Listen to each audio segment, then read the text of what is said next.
অভিনব বাড়ি ছেড়ে দ্রুত বেরিয়ে পড়ল। শর্মিলার ক্রোধ বেড়ে গেল। ওকে ফিরে আসতে দাও। এই কুকুরটার একটা জায়গা আছে।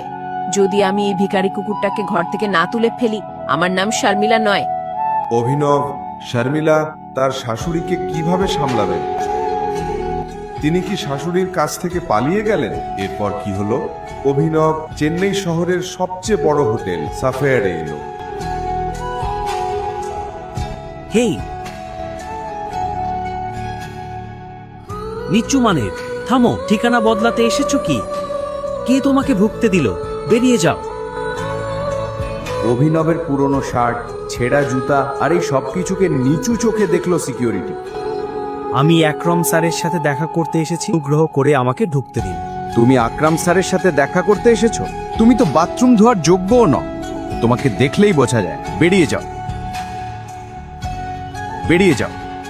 সিকিউরিটি গার্ডরা তাকে টেনে বের করে দিল। সেই সময় তার এক্স গার্লফ্রেন্ড ভাবি ও তার নতুন বয়ফ্রেন্ড দেবও সেখানে এলো। সিকিউরিটি, তোমরা তো শুধু তার মতো ভিক্ষুকদেরই খাবার দাও, তাই না? আমার মনে হয় ও হয়তো ক্ষুধার্ত, কিছু অবশিষ্টাংশ থাকলে ওকে দিয়ে দাও। ও হয়তো ক্ষুধার্ত। অভিনব বৈভবীকে দেখে যতই রাগ করুক সবকিছু লুকাল।